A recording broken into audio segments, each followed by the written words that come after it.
아멘. 사도신경으로 우리 신앙을 고백합니다. 전능하사 천지를 만드신 하나님 아버지를 내가 믿사오며 그 외아들 우리 주 예수 그리스도를 믿사오니 이는 성령으로 잉태하사 동정녀 마리아에게 나시고 본디오 빌라도에게 고난을 받으사 십자가에 못 박혀 죽으시고 장사한 지 사흘 만에 죽은 자 가운데서 다시 살아나시며 하늘에 오르사 전능하신 하나님 우편에 앉아 계시다가 저리로서 산자와 죽은 자를 심판하러 오시리라. 성령을 믿사오며 거룩한 공회와 성도가 서로 교통하는 것과 죄를 사하여 주시는 것과 몸이 다시 사는 것과 영원히 사는 것을 믿사옵나이다. 아멘. 다 함께 앉으셔서 찬송가 216장, 통일 찬송가 356장 찬송 후에 엄영윤 장로님 기도해 주시겠습니다.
만물이 소생하는 계절 3월을 주신 살아계신 하나님 아버지, 삶의 분주함을 내려놓고 예배의 자리에 나오게 하심을 감사드립니다. 한 주간의 생활 속에 하나님 말씀대로 살겠다고 다짐하며 노력했지만 주님의 이름으로 기도하며 살아가는 우리가 주님의 이름을 높이는 삶을 살아내지 못했습니다. 용서하여 주시옵소서. 긍휼히 여기시어 모든 더러움을 깨끗하게 씻어주시고 새로운 마음으로 봄의 계절의 신앙을 다시 시작할 수 있도록 저희 마음을 정리하여 주옵소서. 어려움이 신변에 있어도, 어려움이 가정에 있어도, 어려움이 교회에 있어도 나에게 돌아와 기도하지 않는다고 책망하시는 하나님, 나를 찾아야 산다고 말씀하시는 하나님, 오늘 그 하나님을 만나게 해 주시옵소서. 우리가 주님께로 돌아가겠습니다. 우리의 날을 새롭게 해 주시옵소서. 우리를 주님께로 돌이키게 해 달라고 고백과 다짐을 다하는 시간 되게 하옵소서. 살아계신 하나님 아버지, 열방의 하나님 사역을 감당하시는 선교사님들과 가정들을 살피시고 지켜주셔서 하나님의 나라가 확장되어지고 복음이 땅끝까지 심어지는 역사가 있게 해 주시옵소서. 살아계신 하나님 앞에 우리가 할 수 있는 것이 기도입니다. 우리 성도들 서로 존중하며 중보해 주는 기도의 동역자들이 되게 해 주시옵소서. 하나님 말씀을 듣습니다. 세우신 사자 목사님 강건함과 능력 주셔서 선포되어지는 말씀이 삶의 근간이 되고 우리 모든 삶이 회복되어지는 성민의 권속들 되게 해 주시옵소서. 어려운 시국에 영성이 무너지지 않도록 붙들어 주시고 성민의 권속들 가정과 일터와 사업장과 모든 생활에 충만한 은혜를 부어 주시옵소서. 육신의 아픔이 있는 성도, 마음의 아픔이 있는 성도 치료하여 주옵소서. 절망하지 않고 스스로 포기하지 않고 어떠한 상황에서도 감사하는 인생들 되게 해 주시옵소서. 임마누엘 찬양대 찬양을 받아주시고 흠양하여 주실 줄 믿사옵고 존귀하신 예수님의 이름으로 감사하며 기도드리옵나이다. 아멘.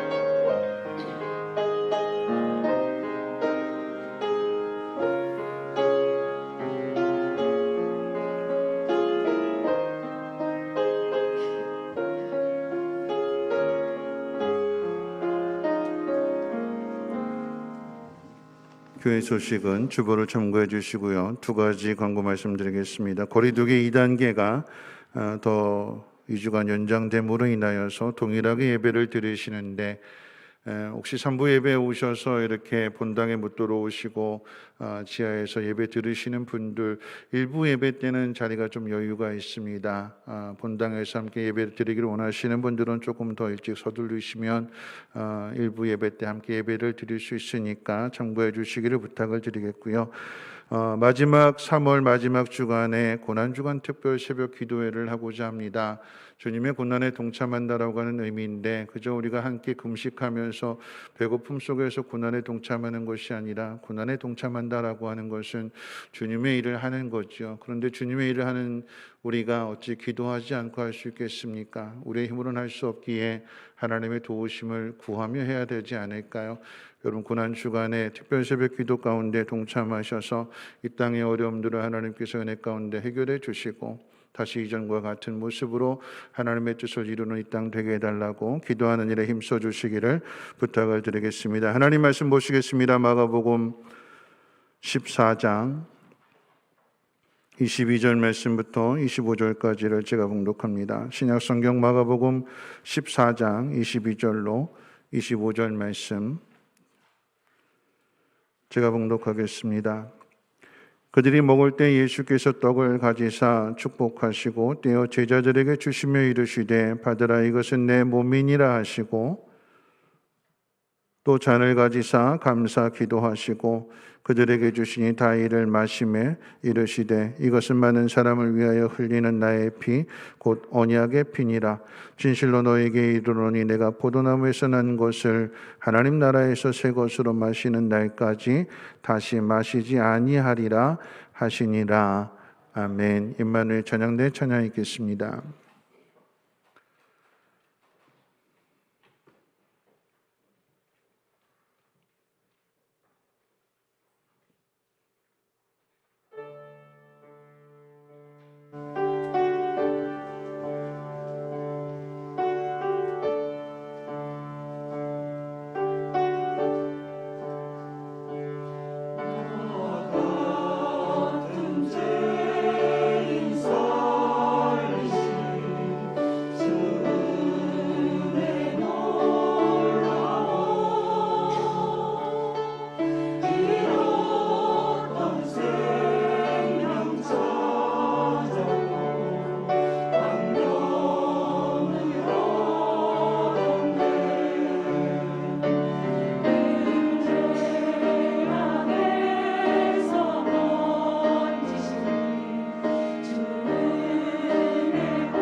기도하겠습니다. 나 같은 죄인을 이처럼 귀히 여기시고 만민이 기도하는 집으로 하나님 말씀해 주시고 생명을 주시는 곳으로 인도해 주심을 감사합니다. 하나님께서 우리를 이처럼 사랑하심과 같이 우리도 하나님을 위하여 아낌없이 사랑하게 하시고 우리가 서로 사랑함으로써 하나님의 자녀인 것을, 또한 그리스도의 제자인 것을 세상 가운데 나타나게 하옵소서. 드려지는 이 예물이 하나님 그러한 귀한 일 가운데 쓰임받게 하여 주시고 저들도 하나님을 기억하며 하나님께로 돌아오며 한 가족이 되어줄 수 있는 놀라운 은혜로 함께해 주옵소서. 오늘도 하나님의 부르심의 소망이 무엇인지를 깨닫고자 귀 기울이오니 주여 말씀해 주시고 그 말씀이 우리 마음 가운데 새겨짐으로 인하여서 하나님의 놀라운 일들을 이루어갈 수 있는 믿음의 통로들 되게 하옵소서. 우리 구주 예수님의 이름으로 기도하옵나이다. 아멘. 한 주일 동안도 편안하게 잘 지내셨는지요? 네, 우리 옆에 분하고 함께 문안하겠습니다. 하나님 당신을 사랑하십니다. 문상했습니다. 하나님 당신을 사랑하십니다. 네, 우리 표를 한 번 더 인사할게요. 나는 어디에서든 그리스도인으로 살겠습니다 하고 인사하겠습니다. 나는 어디에서든 그리스도인으로 살겠습니다. 네. 고난 주간을 앞에 두고 오늘은 성찬 예식에 대한 의미를 한번 생각해 보고자 합니다. 지난 월요일과 화요일 부산 수영록교회 로드맵 컨퍼런스에 다녀왔습니다. 강사로 오신 남서울교회 화정부 목사님이 강의 중에 그런 말씀을 하셨어요. 남서울교회 원로 목사님이신 홍종길 목사님께서 2021년도 이번 고난 주간을 맞이하여 한국 교회가 회개 운동을 했으면 좋겠다고 제안을 하시면서 6일 동안에 6분의 원로 목사님들이 설교를 하시고 현재 단임 목사님들이 사회를 보고 기도회도 인도하기로 그렇게 이야기가 됐다고 합니다. 첫날을 이제 홍종길 목사님께서 설교를 하시고 그리고 이제 마지막 6째 날에 죽음이라고 하는 주제를 가지고 이제 지구촌 교회 원로 목사님이신 이동원 목사님에게 부탁을 드렸대요.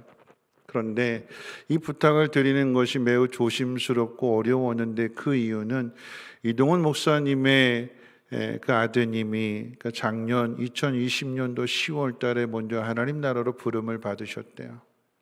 아들이 죽은 지 채 5개월이 되지 않은 그런 시점에서 죽음에 대하여 설교를 부탁드리는 것이 정말 죄송한 마음이었는데 이동훈 목사님께서 이 부탁을 받으시고는 죽음에 대해서 잠시 생각을 해보고 그것을 잠깐 나누어 주셨대요.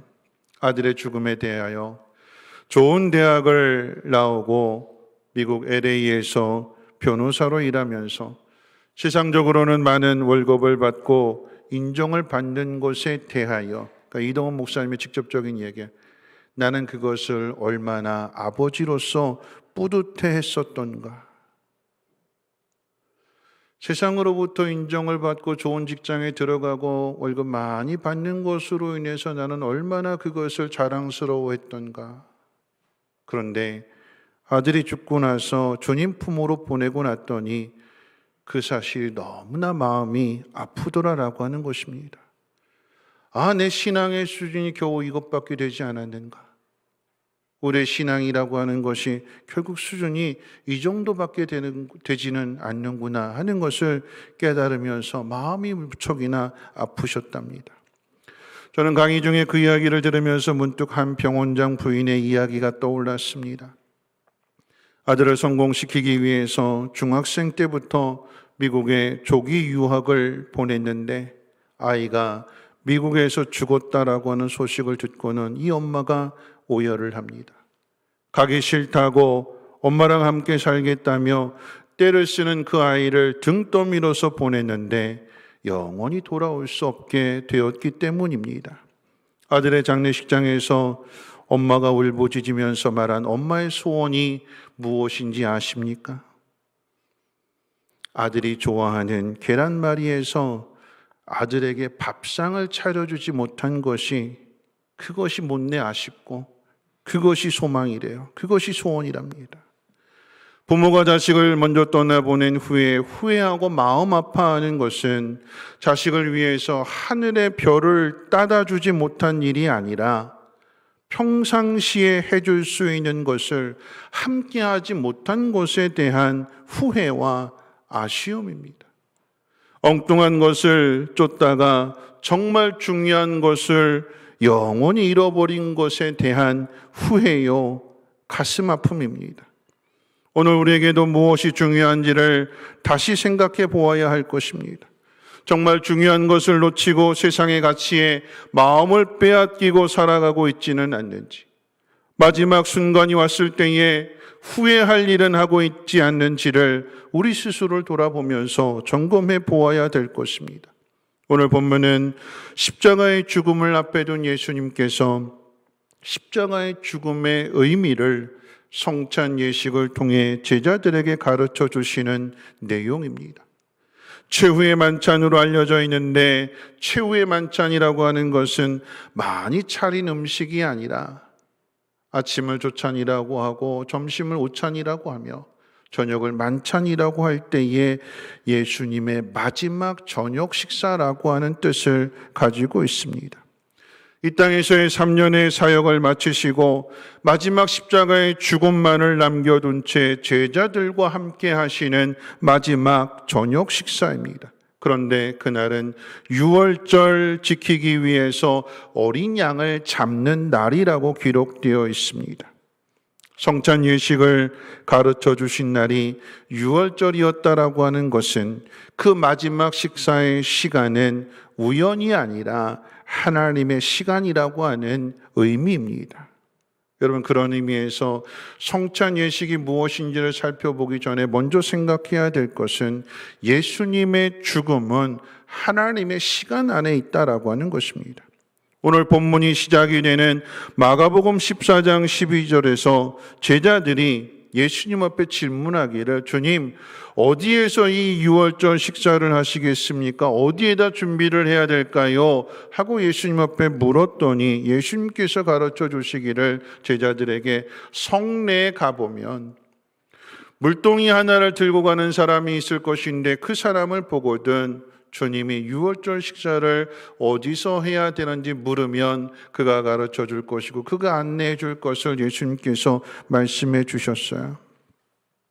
우리는 그것이 마가의 다락방이라고 하는 것을 성경을 통해서 확인하게 되는데, 그런데 그 장소를 그리고 그 사람을 하나님께서 예수님의 죽음을 위해 준비하신 장소이고 또한 그 일에 대하여 기꺼이 자신의 집을 내어줄 수 있는 사람, 하나님께서 마가를 준비하셨다라고 하는 것입니다. 하나님의 시간 속에서 하나님의 인도하심 가운데 이루어지는 일이다라고 하는 것입니다. 또한 그날은 유월절 어린 양을 잡는 날이라고 그랬어요. 유월절은 여러분 아시는 것처럼 이스라엘 백성들이 애굽에 종되었던 자리에서 마지막 10번째 재앙을 끝으로 애굽의 손에서 놓이게 된 것을 기념하는 절기입니다. 이스라엘이 어떻게 구원받았는지를 기억하고 기념하는 그날에 예수님께서 십자가의 죽음을 통한 우리의 구원을 성찬 예식을 통해서 가르쳐 주시는 것입니다. 성찬 예식을 살펴보기에 앞서서 분명하게 기억해야 되는 것은 이 땅의 모든 일들이 하나님의 주권과 하나님의 시간표 안에 있음을 기억해야 합니다. 사랑하는 사람의 예상치 못한 죽음도 하나님의 시간표 안에 있습니다. 하나님께서 데려가시는 방법 또한 하나님의 주권 안에 있습니다. 이것을 믿는다면 세상의 기준에서의 불행과 슬픈 일들 앞에서 우리는 십자가를 통해서 그 의미를 다시 해석할 수 있어야 됩니다. 세상은 죽음이라고 쓰고 끝이라고 읽지만 예수 믿는 사람은 죽음이라고 쓰고 천국 입성이라고 읽어야 합니다. 세상은 고난이라고 쓰고 절망이라고 읽지만 예수 믿는 사람은 고난이라고 쓰고 믿음의 시작 또는 축복의 통로라고 읽어야 합니다. 이동원 목사님이 아들을 잃은 가운데 그 슬픔 속에서 이런 말을 하셨습니다. 아들을 불러가신 이유에 대하여 하나님께 물었으나 답을 찾지 못했고 영원히 찾지 못할 듯 합니다. 그래도 우리는 믿음으로 나아가야 할 것입니다. 위로의 기도를 보내주신 모든 동역자들에게 감사드립니다. 아들아, 넌 이 집으로 다시 못 오겠지만 엄마와 난 하늘 집으로 찾아가마. 우리 모두는 하나님의 계획과 시간표 안에 있습니다. 언제인지, 왜 그렇게 하시는지 알 수 없지만 그 시간 앞에서 우리 또한 믿음으로 나아가야 될 것입니다. 예수님께 주어진 시간과 그 상황 앞에서 예수님은 자신을 위한 마지막 식사가 아니라 제자들을 위한, 그리고 우리 모두를 위한 마지막 식사를 하셨던 것을 우리는 기억해야 됩니다. 그러므로 훗날에 제자들이 영원히 잊지 못하는 식사, 그 마지막 식사가 되게 하셨고 오늘까지 우리에게도 전해지는 것입니다. 두 번째로 이제 성찬의 의미에 대해서 한번 생각해 보려고 합니다. 왜 제자들의 영원히 잊지 못하는 식사였는지는 그때 제자들은 그 의미를, 그 말씀의 뜻을 알지 못했기 때문에 그러합니다. 오늘 저는 이 성찬 예식의 의미를 세 가지로 생각해 보겠는데 짧게 생각해 볼게요. 첫 번째는 성찬 예식은 죄인들을 위해서 죽으시는 예수님의 사랑이다라고 하는 것입니다. 이 성찬 예식을 기억하고 기념하는 첫 번째 의미는 그리스도의 죽으심을 기념하는 데 있습니다. 당시 제자들은 예수님이 죽는다는 사실을 받아들이지 않았습니다. 예수님의 표현대로 말씀을 드리면 하나님의 일은 생각하지 않고 사람의 일만을 생각했던 사람들입니다. 여러분, 그것이 죄가 되는 거죠. 제자로서 예수님의 말씀을 듣지 않고 자기 생각만 하는 사람들입니다. 지난주에 말씀드렸던 것처럼 호언장담하되 말은 크게 하는데 그런데 그것을 지키지 못하는 사람들이었습니다. 끝내는 고난당하시는 주님을 보면서 그 주님을 버리고 다 도망간 사람들입니다.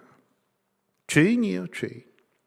누구나 할 것 없이 다 죄인인데, 그런데 그 죄인들에게 지금 예수님이 성찬 예식을 가르쳐 주시는 거예요. 오늘 그 말씀의 의미를 같이 한번 읽어보면서 한번 생각해 보겠습니다. 22절부터 24절 말씀 우리 같이 한번 읽어볼까요? 시작. 그들이 먹을 때에 예수께서 떡을 가지사 축복하시고 떼어 제자들에게 주시며 이르시되 받으라, 이것은 내 몸이니라 하시고 또 잔을 가지사 감사 기도하시고 그들에게 주시니 다 이를 마시매 이르시되 이것은 많은 사람을 위하여 흘리는 나의 피 곧 언약의 피니라.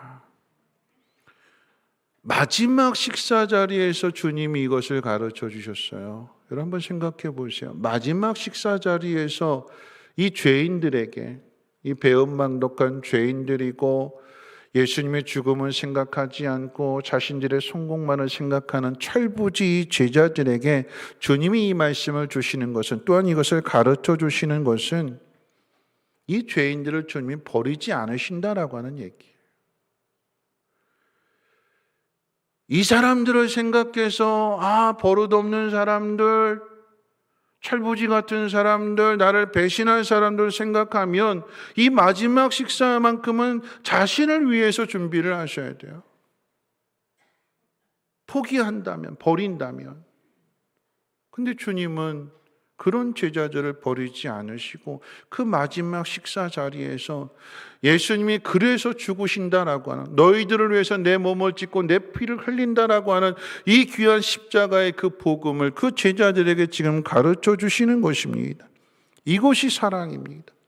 그러므로 성찬 예식에 참여할 때의 핵심은 내가 죄인이라고 하는 사실과 그런 나의 죄를 위해서 주님이 죽어주셨다라고 하는 사실을 기억하는 데 있습니다. 이게 첫 번째 의미예요. 성찬 예식의 두 번째 의미는 이 성찬 예식을 통해서 예수님과의 신령한 교통이 이루어진다라고 하는 것입니다. 우리는 오늘 예배를 드리면서 교동문을 함께 교독했습니다. 요한복음 6장 56절 57절 이런 말씀입니다.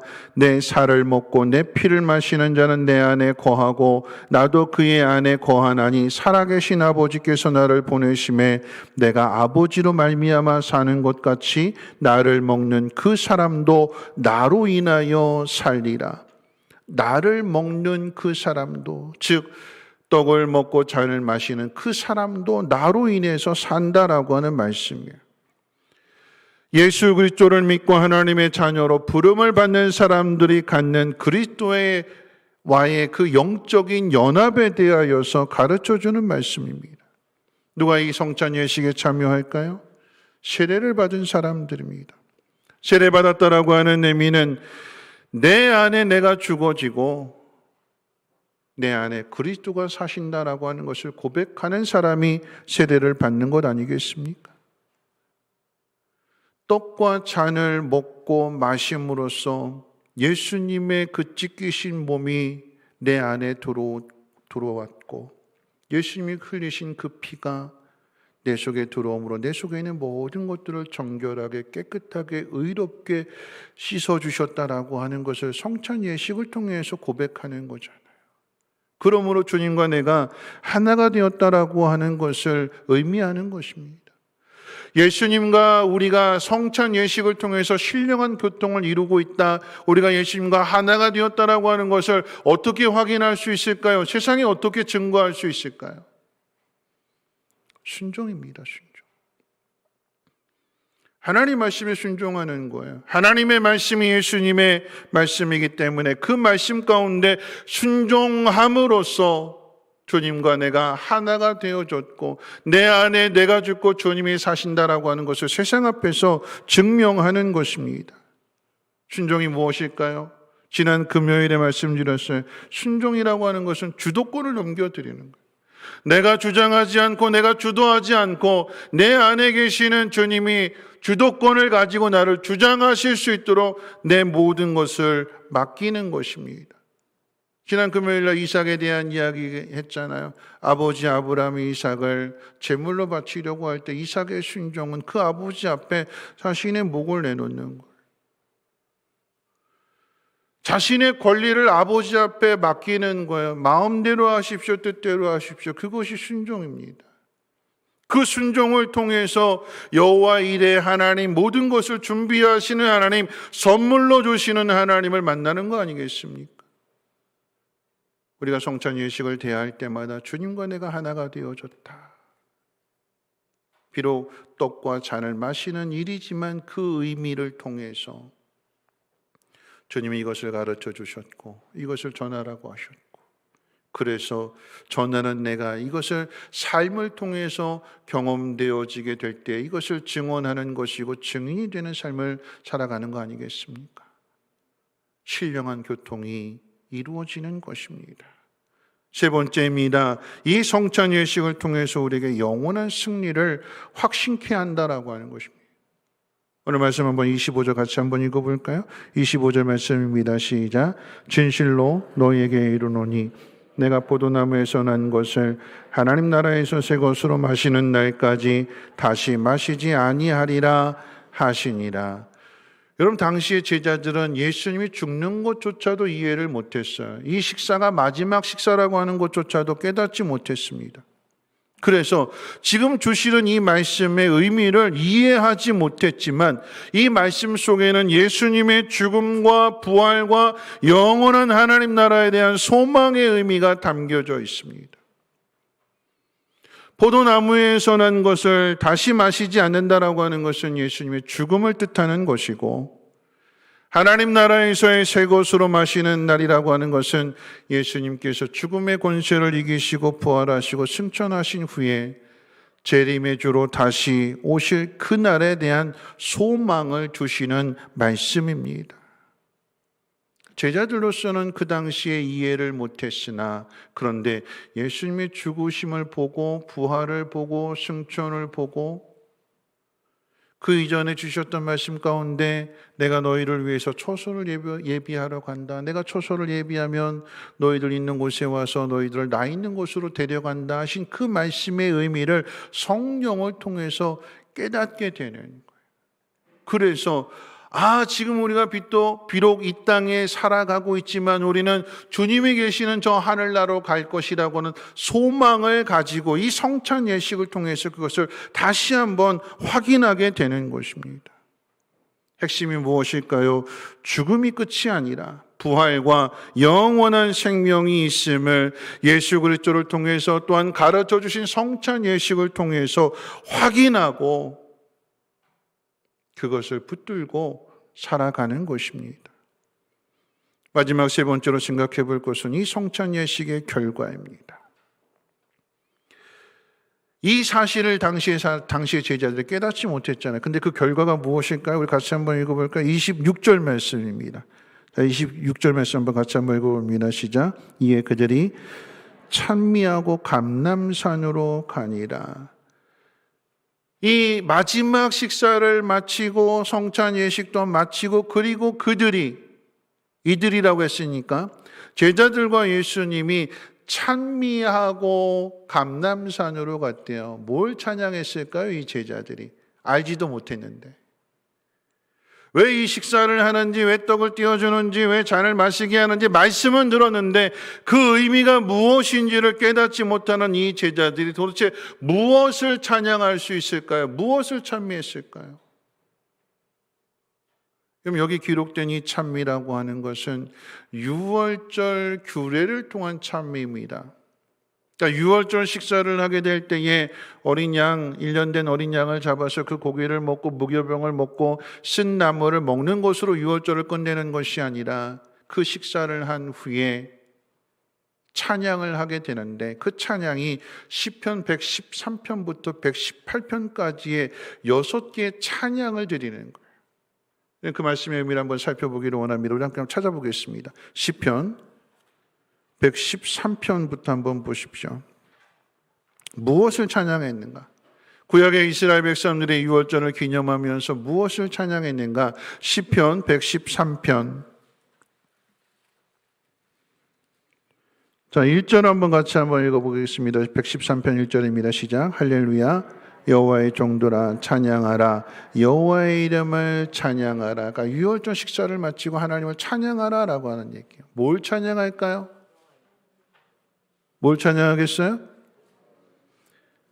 5절과 6절 말씀이에요. 5절과 6절 같이 한번 읽어볼까요? 여호와 우리 하나님과 같은 이가 누구리요? 높은 곳에 앉으셨으나 스스로 낮추사 천지를 살피시고 7절입니다. 가난한 자를 먼지더미에서 일으키시며 궁핍한 자를 거름더미에서 들어 세워.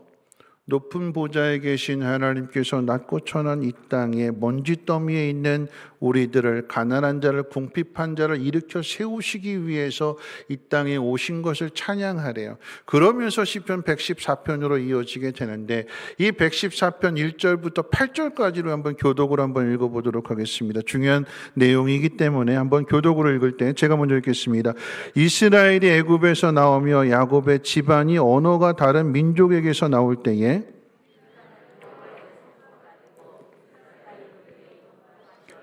바다가 보고 도망하며 요단은 물러갔으니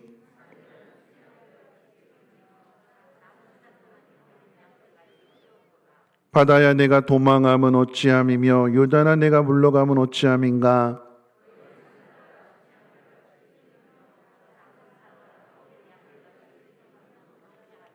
땅이여 너는 주 앞 곧 야곱의 하나님 앞에서 떨지어다.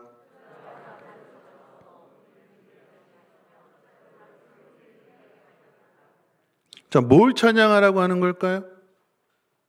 이 114편의 내용은 하나님께서 이스라엘을 언어가 다른 것, 즉 애굽에서 종되었던 이스라엘 민족은 하나님께서 건져내셨고 구원하신 것을 찬양하라고 하는데, 그런데 하나님께서 구원하시는 것으로 끝나는 것이 아니라 약속의 땅으로 인도하실 때에 바닷물이 물러갔대요. 요단강물이 물러갔대요. 뭘 의미하는 걸까요? 홍해바다 건넌 걸 이야기하잖아요. 요단강물 건너간 걸 이야기하잖아요.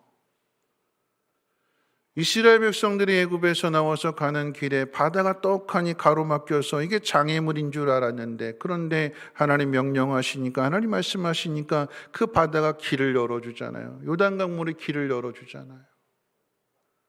누가 하신 일이에요? 하나님이 하신 일이래요. 하나님의 능력으로 행하실 때 바닷물이 뒤로 물러가게 되는 것이고 요단강물이 마르게 되는 것이며, 하나님 말씀하실 때에 반석에서 물을 내시는 것이며, 큰 산들이 작은 산들이 하나님 명령 앞에 물러가고 뛰어놀고 무너지고 세워지고 그러하더라라고 하는 것입니다. 이 하나님의 능력을 찬양하라라고 하는 얘기예요. 115편 1절 한번 읽어봅니다. 115편 1절입니다. 시작. 여호와의 영광을 우리에게 돌리지 마옵소서. 우리에게 돌리지 마옵소서.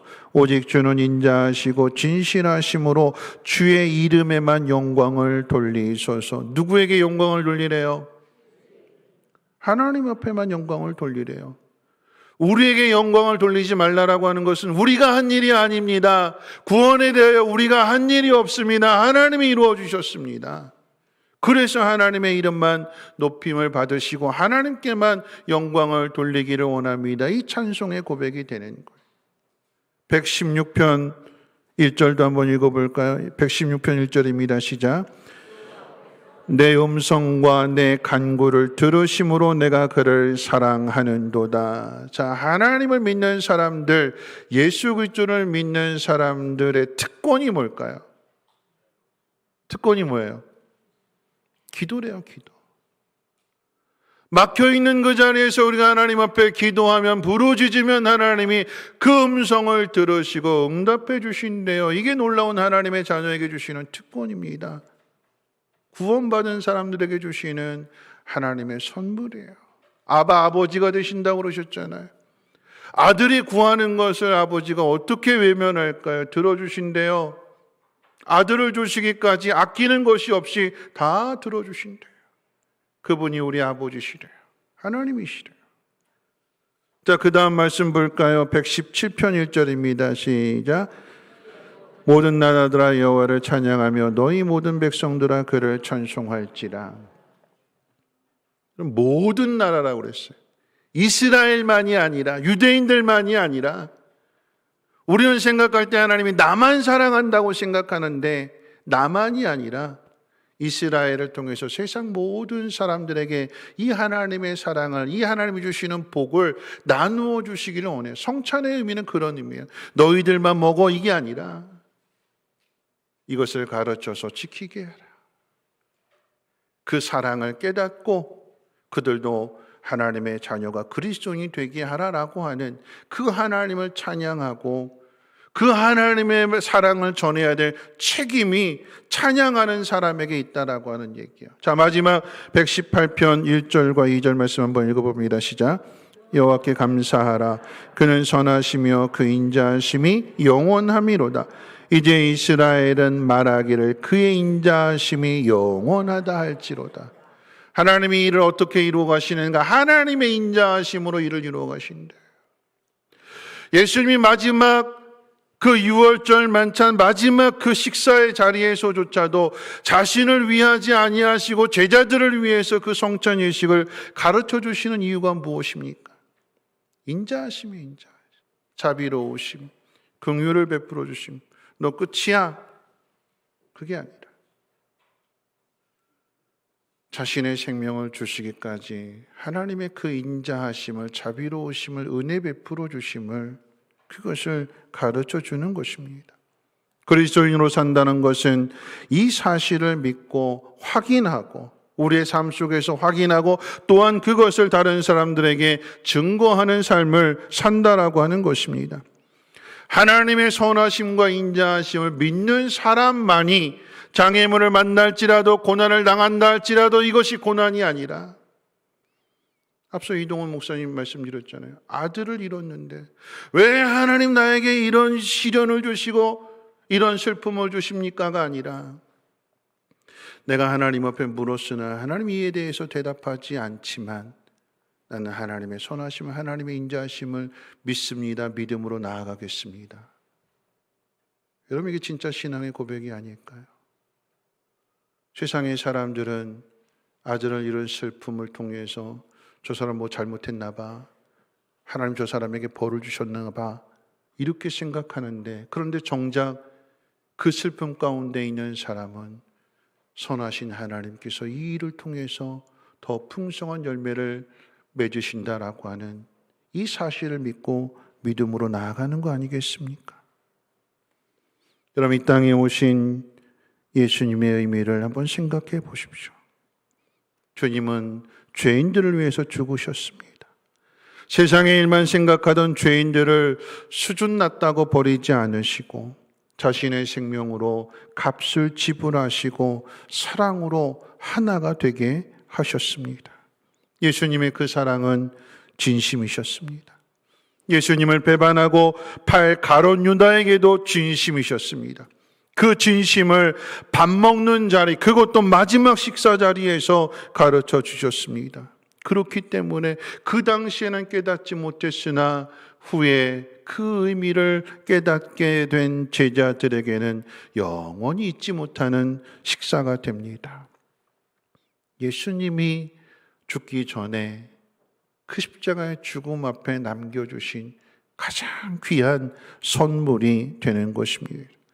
예수님의 식사와는 비교할 수 없지만 그럼에도 그 의미를 생각해 볼 수 있는, 전에도 한번 소개를 해드렸는데 이것만큼 좋은 예화가 없더라고요.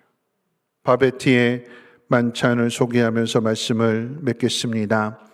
덴마크의 작은 시골 마을에 사연을 가진 바베트라고 하는 한 여인이 찾아옵니다. 돌아가신 아버지의 뒤를 이어서 두 자매가 목회 활동을 하고 있었는데 그 집으로 와서 14년을 살아요. 그런데 그 14년을 사는 동안에 뜻밖에도 프랑스 복권으로 10,000프랑에 당첨이 됩니다.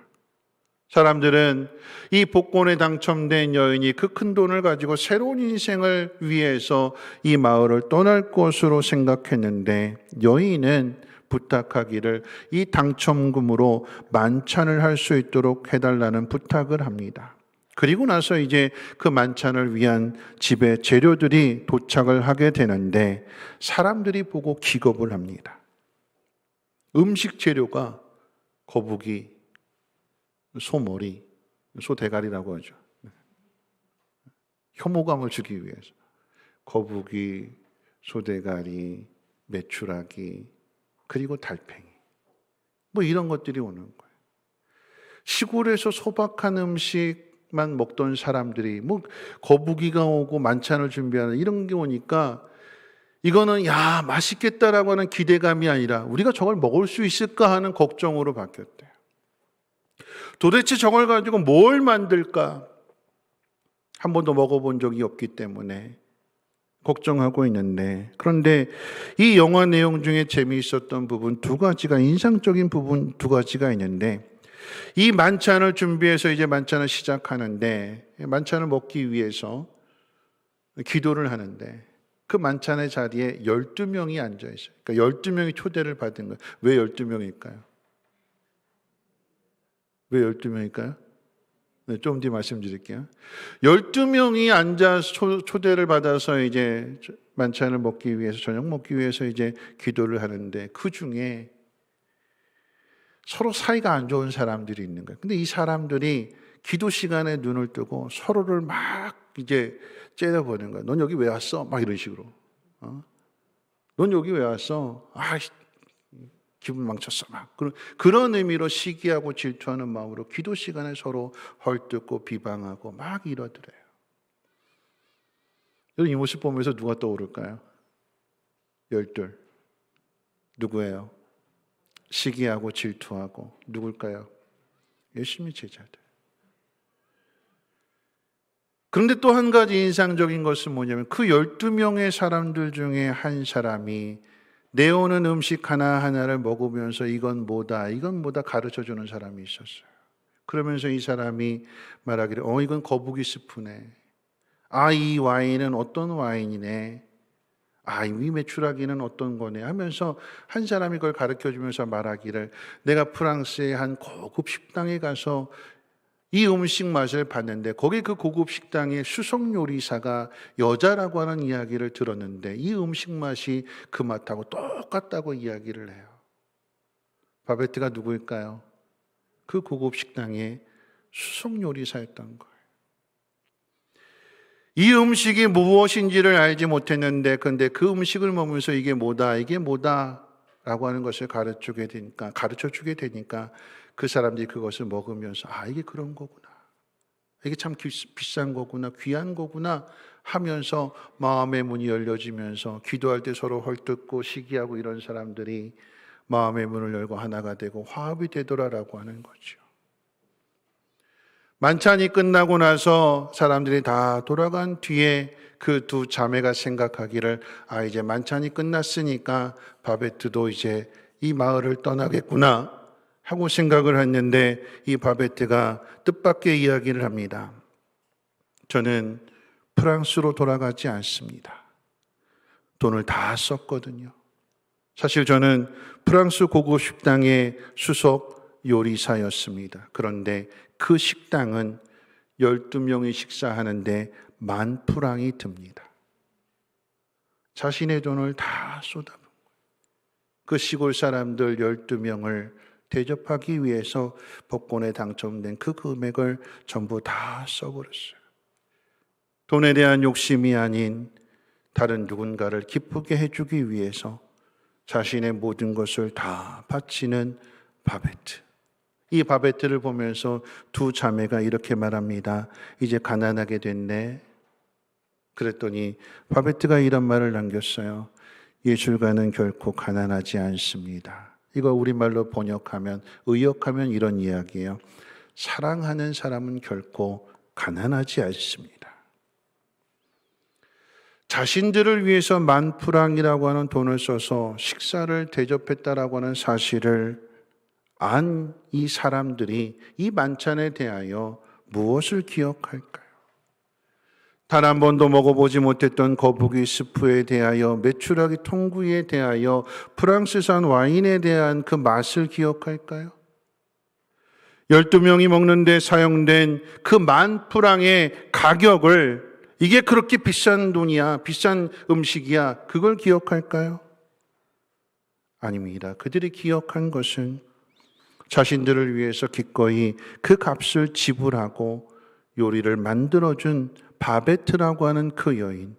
어느 날 갑자기 자신들의 마을에 찾아와서 자신들과 함께 살다가 자신들을 위해서 모든 것을 다 쏟아부은 한 여인을 기억할 것입니다. 오늘의 단위로 환산을 한다면 그 10,000프랑은 얼마의 가치일까요? 시골 사람들로서는 평생 만져볼 수 없는 돈일 수 있습니다. 그런데 그 돈이 단 한 끼 12명의 식사를 위해서 쏟아부어졌습니다. 무슨 의미일까요? 바베트는 그 돈보다도 그 사람들이 더 귀하다라고 하는 것입니다. 그랬더니 그곳에 기쁨과 화해와 사랑이 찾아왔습니다. 오늘 이 말씀을 우리가 한번 정리하면서 우리 함께 찬양으로 결단했으면 좋겠는데요. 예수님 마지막 식사 자리에서 제자들에게, 깨닫지 못하는 제자들에게, 미련하고 어리석고 욕심으로 가득 찬 그 제자들에게 가르쳐 주신 것이 무엇일까요? 나는 너희들을 위해서 내 몸을 준다. 나는 너희들을 위해서 내 모든 것을 다 쏟아부어도 아깝지 않다. 바베트가 자신의 전 재산 10,000프랑을 쏟아부었던 대상은 힘있고 영향력 있는 사람들이 아니었습니다. 힘없고 소박한 사람들이었습니다.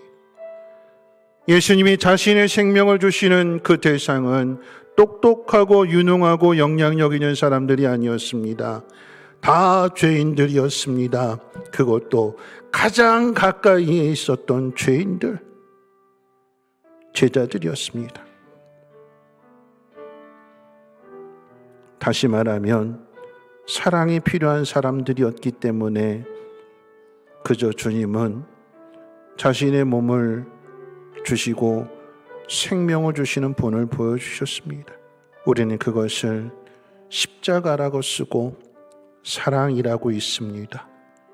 우리는 그 사랑을 받았기에 또한 우리는 그 사랑을 전하는 사람이 되어야 될 것입니다. 우리 함께 일어나셔서 찬송 305장 찬송하신 후에 우리도 한번 결단했으면 좋겠습니다.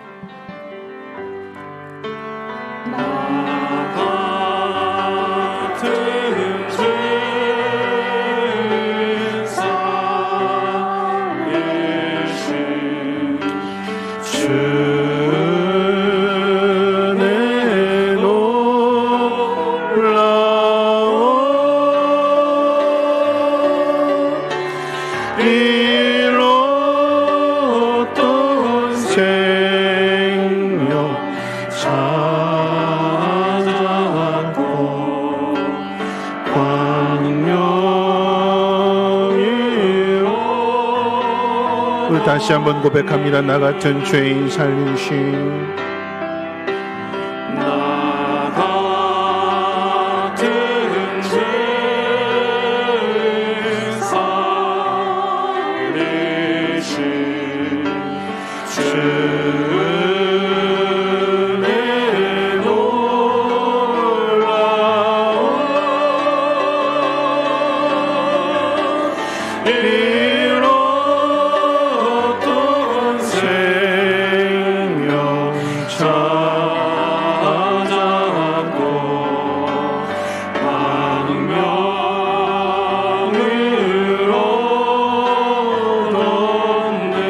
죄악에서 건지신 큰 죄악에서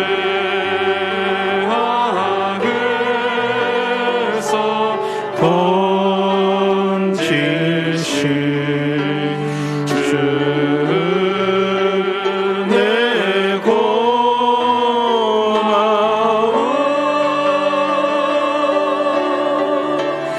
나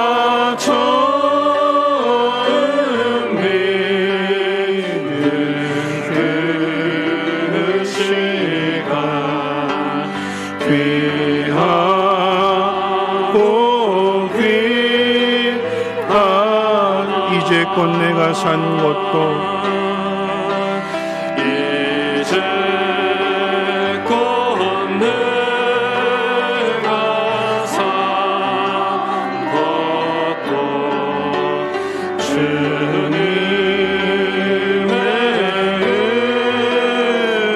은혜로 또 나를 본향에 인도해 주신 거기서 우리 영혼이 거기서 우리 영원히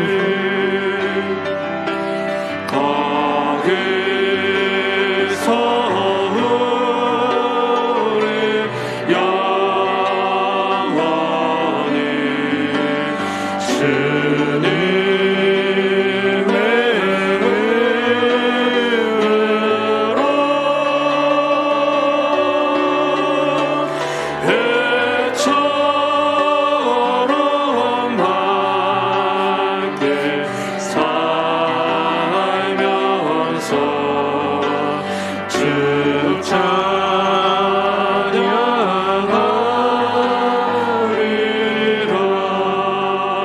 우리 이 시간에 함께 기도하실 때에 우리는 이 사랑을 받으면서도 이게 얼마고 이게 얼마고 값을 따지잖아요.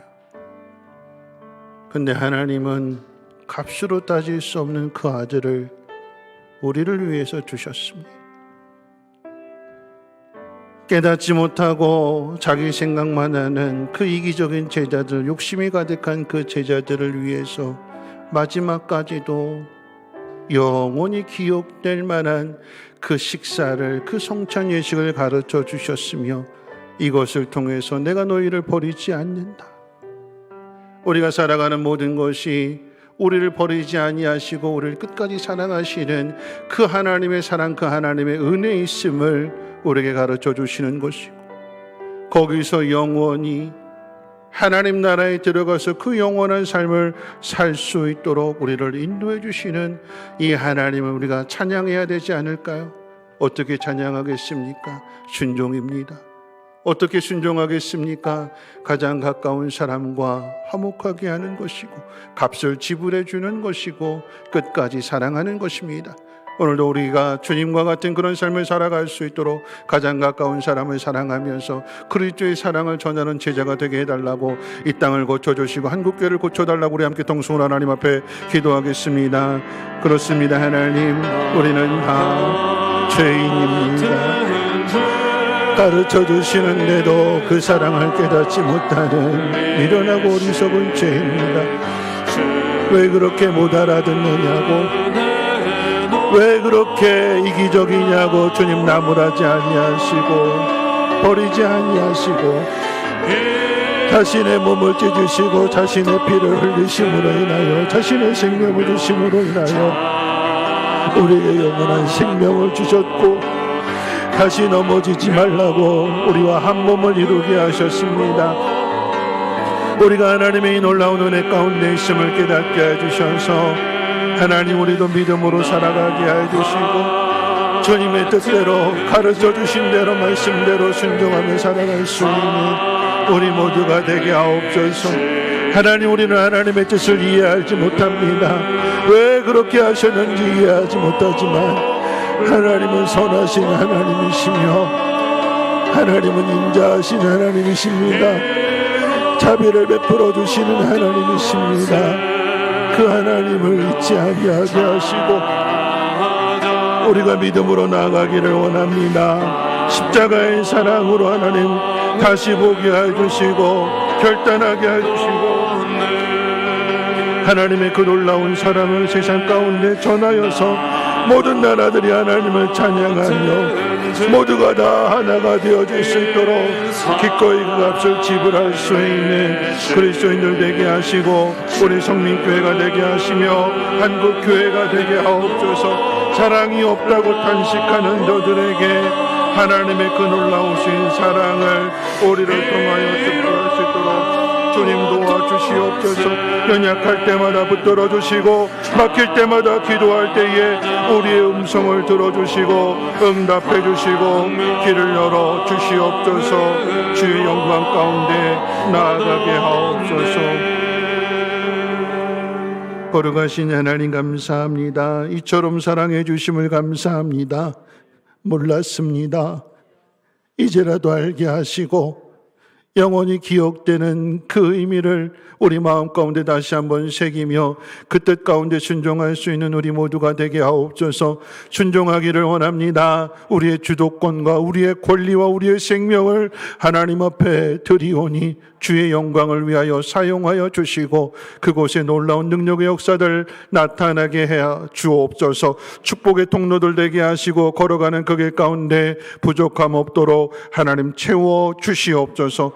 이제는 우리 주 예수 그리스도의 무한하신 은혜와 하나님의 그 크신 사랑하심과 성령님의 감화 감동 충만 보호 역사하심이 하나님의 그 놀라우신 은혜와 예수 그리스도의 사랑을 깨닫고 우리 또한 그렇게 살아가기로 다짐하고 결단하는 사랑하는 주의 백성들 머리 위에와 가정과 하는 모든 일과 특별히 자녀들 위에 성민교회 위에 이제로부터 영원토록 항상 함께 있을지어다.